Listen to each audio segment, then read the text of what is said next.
Queen Michelle, what is a selling agent and how does it benefit in regards to us as entrepreneur creatives who want to be able to enhance that into our upcoming projects? So sales agents are so hard to come across. They're really hard to find. It's not that many of them, but they are the key to getting your script through networks. So pretty much what a sales agent is that middle person that works with you, your development idea, whether it's your actual script or is even if you already have the production done and now you're ready for distribution, they work with you on behalf of networks. So they are saying, okay, give me your script. Let me put it out there and see if this is something Netflix will be interested in. Production companies, major platforms, major networks do not work with independent filmmakers. They only work with sales agents. And that's why it's so important to have one.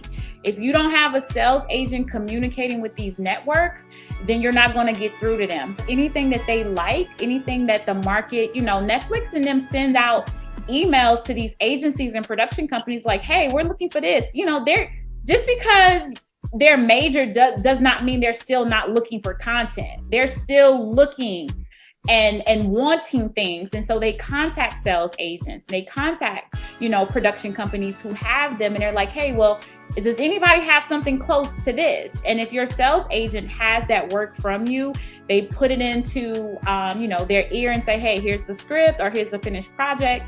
Let me know what your thoughts are. Is this something that you may be interested in? So again, like I said, we always have to have a little reminder. So I just want to give a reminder again to everybody, just so if everyone doesn't know fully the difference between scripted and unscripted. So scripted television is all content that's produced with a script. Examples include television series, movies, and like you said, Michelle, commercials. Unscripted television is all content that's produced without a script. I'm gonna say it again. Unscripted television is all content that is produced without a script. That is including YouTube talk shows like Carisha Please, documentary series like on Hulu, all the HBO Max shows, and even game shows in the syndication world. A common misconception is that unscripted television is only reality TV. Maybe hating on reality TV sometimes. But unscripted content is an umbrella term for all programming that does not require a formatted script. The term unscripted was actually coined years ago when the launch of reality-based dramatic content became relevant in programming. Survivor was arguably one of the first successful reality TV shows. This first pitch deck is for a TV series, and if you notice when we open on the first page, it has the title, it has a character, and it automatically starts to give you a vibe of, what can this possibly be about? And that is the thing. You want to attract your production companies, your networks, your producers who are looking at your pitch deck from the very first slide. And so it starts to give them a general idea of what is going to be in this pitch deck, what it may look like, and what they are looking forward to. And so we open on the second slide, and your second slide is your log line. You want to be able to tell your reader what your idea, what your story is about. And that should be done in 1 to 2 sentences.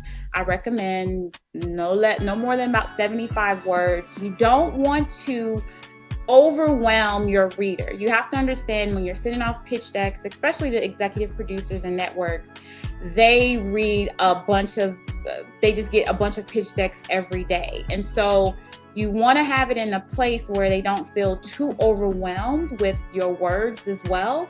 So co-EP, especially for posts, they are the ones that are going to be the ones that are kind of like the voice for posts, especially that they're in the field. So if you're on set, you're mostly going to be seeing, if you don't see nobody in post, co-EP is going to be the one that's going to be on set most of the time representing posts, because they're the ones that's going to be giving us all the information that's going on day to day on set. So what would you say is some of the do's and don'ts on doing a pitch for someone? Oh my God, talking too much. Guys, your pitch should be no longer than a minute. A nice cushion spot is 30 seconds. Right? One of the things is if you cannot really explain your story in a 30-second to 1 minute time frame, it's usually because you don't have it developed enough and it's not brainstormed enough. So one of the things that you really want to focus on when you are doing your elevator pitch is, what is your story? You can just start from there.